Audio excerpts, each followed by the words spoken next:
West Virginia's got a legitimate problem. They got screwed. Here's a question and answer that I did with Locked On College Football to give you more. West Virginia head coach Neil Brown was, by all accounts, on the hot seat last year, and there aren't a lot better ways.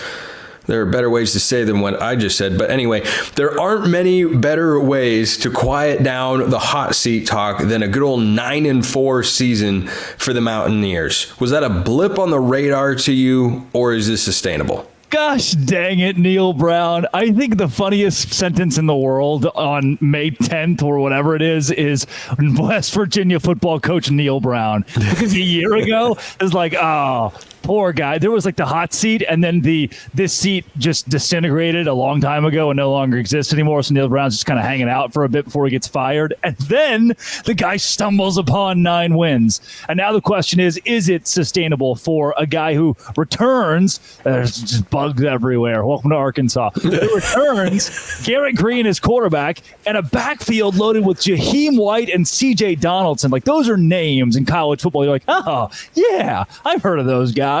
And in the Big 12, I think that's going to get you in a pretty good direction. Should West Virginia be just as good this 2024 season? I think so. It's just a matter of a schedule that's not too kind.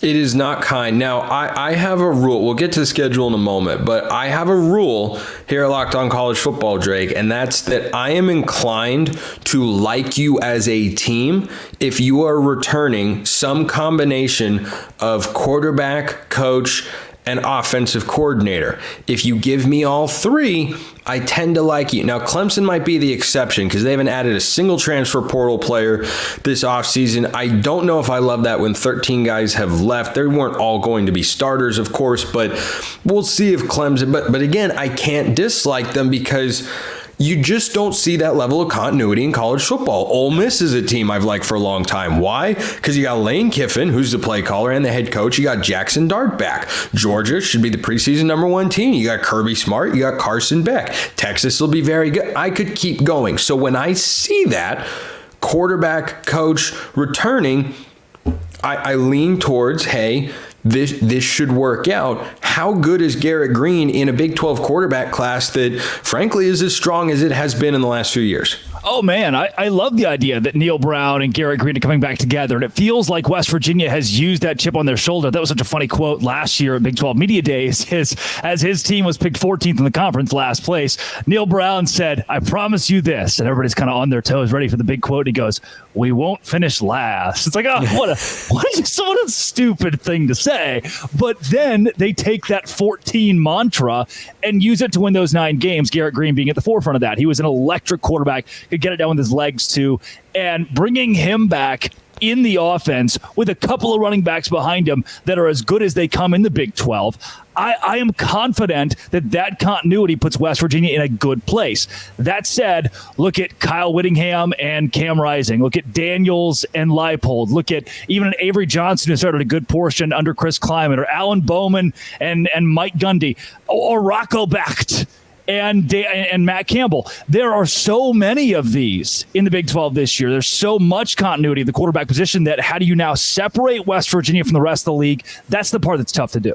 Yeah, it is. And I don't think there's a ton of separation. You look at Colorado even. You got Deion Sanders, you got Shedeur Sanders, and you certainly have, Shedeur might be the best overall quarterback, at least from an NFL standpoint, in the Big 12. But you go up and down, and, before we hopped on to record, we were going up and down the quarterback list in the Big 12, and you go, wait a minute.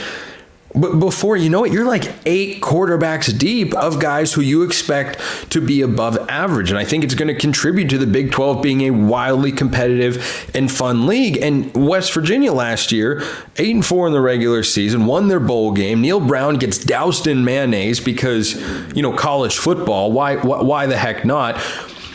I look at West Virginia's schedule this year, Drake, and if you go to our friends at FanDuel and examine their win total, you see it's 6.5. You're like, well, that's kind of low for a team that had a nice year. Then you look at their schedule and you go, wow, 6.5. That might be generous here. Now, I'm not down on the Mountaineers. They have not had some crushing offseason where they're bringing in high-profile transfers and making all sorts of big moves. It's been fine. It's been solid, but This schedule, Drake, for those who are unaware, West Virginia opens in Morgantown against Penn State. I'm sorry, West Virginia fans, you're going to lose that football game. Penn State's a better team. They've got the backyard brawl on September 14th that is on the road. Yep. And then, do you think I've said the hard part of the schedule? I got news for you. I haven't.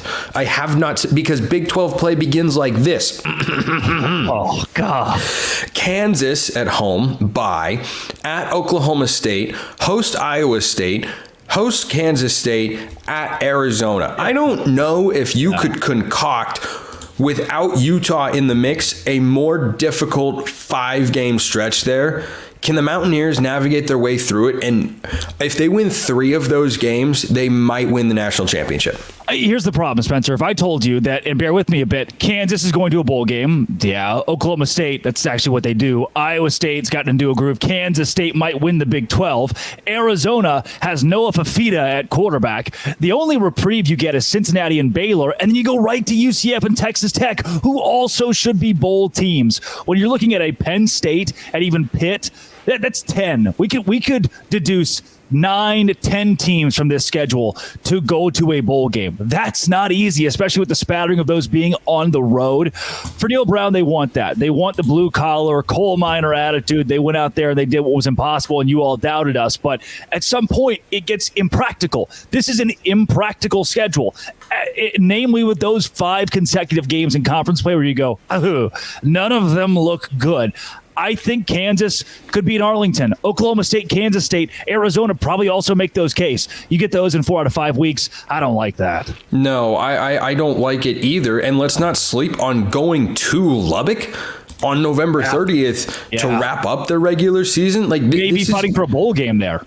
I completely agree. And I don't think Texas Tech is going to be in wounded animal mode, barring a slew of injuries like they had last year at the quarterback position in particular. And I expect Texas Tech, who's got a win total of 8.5, to be in that 8-9 win range this year for Coach McGuire there. I don't know how much tougher of a schedule you could draw up. And then because they have the backyard brawl rivalry, which I love, they're also tossing in the Penn State game. And for anyone out there who is a college football fan that says, well, Saban and teams, they manipulate their schedules. This is why. Because do you think West Virginia can beat Penn State? Look, I've seen crazier things happen in college football. I once watched Appalachian State beat Michigan. I watched Boise State beat Oklahoma. Like I've seen crazier upsets, but Penn State's a better football team. Yeah. Well, and asking, again, I think you take that as it's the micro, the macro of then asking you to not only beat Penn State or compete in that game and then kind of go week in and week out of just tough games. Like, oh, shoot, like you couldn't get over the hump in that one. And now I'm going to ask you to kind of do the same thing with a really gauntlet of a Big 12 schedule. And conversely, let's look at Utah's schedule. I love bringing this up because West Virginia's been here for a decade plus. Utah walks in the conference. Here's a 5-game stretch they get. Arizona State, TCU, who God knows what that'll look like. I kind of like TCU. I don't hate TCU's offseason. I like the Andy Avalos hire. Houston, BYU. Bad. Not great. Colorado. They're okay. That's your 5-game. Like Utah looks at that and goes, oh, hell yeah. Welcome to the Big 12, baby. Whereas West Virginia is duking it out with Noah Fafita, Jalen Daniels, and Avery Johnson in consecutive weeks. Yeah, I think that is a stark contrast there. And Utah's got to look at that 5-game stretch. And, they probably see it the same way I viewed the pizza we brought home for dinner earlier. And I was incredibly hungry. Let me tell you, the pizza did not have a chance. 3 slices were gone in about 150 seconds. It was just completely one-sided, utter annihilation. Drake Toll, Locked On Big 12. Fantastic, as always. Thank you, Drake. Yes, West Virginia, I think you're a good football team. Your schedule just kind of sucks. That was myself and Spencer McLaughlin, Locked On College Football. Thanks for making Locked On Big 12 your first listen every single day. Good show today, huh? I had fun with you guys. I love you guys. Real love, L-O-V-E, Nakam. That's sorry in Hebrew. What? This has been and always will be Locked On. Thanks for making it your first listen every single day. Dose grande.